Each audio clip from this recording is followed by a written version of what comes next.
why are payments the tool that you're trying to use to cut out spam? Are there other tools? Are there social measures that could be used instead? What makes money the right tool for this job, I guess?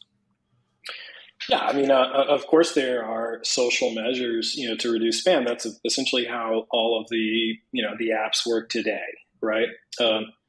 It's just that if you want public, accessible communication, in other words, if you want to be able to be reached by someone you don't know without an intro, which is a social connection, then you have no way to filter who is serious and who is a bot.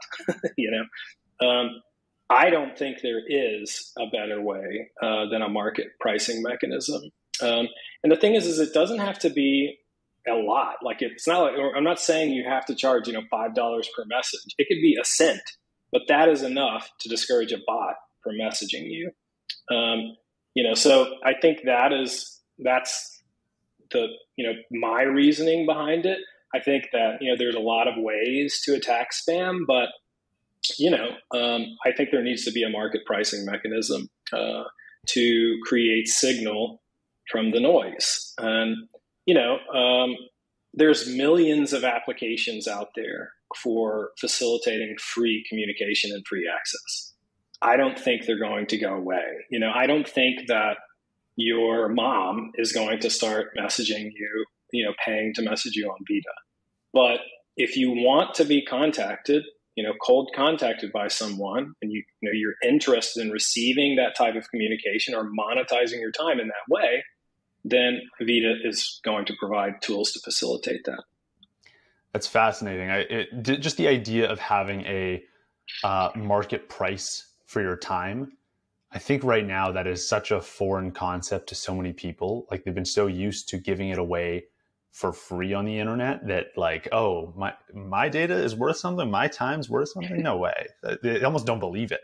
How do you convince people to get on board with this? What are some of those challenges in getting people to recognize that their time is valuable? Maybe it's only a penny, maybe it's only 10 cents or $1 or whatever, but that there is a value there in your time. Yeah, I mean, it looks different for different kinds of people. For creators, people a part of the creator economy, it's kind of obvious because they're getting inundated by, unsolicited communication all the time. And so they're looking for tools, that help them separate the signal from the noise. For people without such large followings, it is currently a more difficult sell, because for the reasons you just said. And I think it's a part of the equation is creating tools that let you continue to receive communication from the people that you expect to receive communication from. For example, from people in your contact address book, in your phone already, like you expect them to just be able to call you. But for anyone else that tries to call you, they hit a paywall that says, hey, if you really want to talk to me, then, you have to go through this mechanism. And, there are no solutions like that exist today, but it's a solution that could provide value to, any number of people in the world. Mm-hmm. Did you consider the value for value model at all in this process of figuring out how to monetize time? And if so, what was the downside of that value for value approach that led you to this pay first model that you're using today?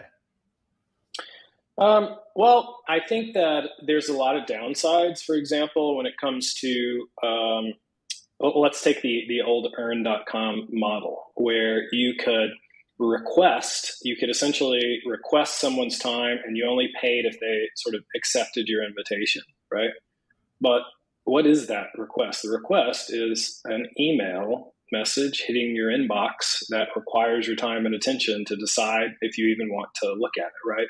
It's, in a way, it's another form of unpaid, unsolicited contact. And that kind of defeats the purpose of what I'm trying to build, which is, look, if you want to send me a message, if you want to distract me and have me look at it, then there has to be a cost to do that. So if you're actually going to have an open access network that any other application can integrate with, you can't have these gated payment flows. It has to happen at the time that the communication happens. I don't know if I'm specifically answering your question about value for value. I mean, I'm a big fan of the value for value movement. I think VIDA fits into that movement in a lot of ways. So, I'm personally kind of excited about that.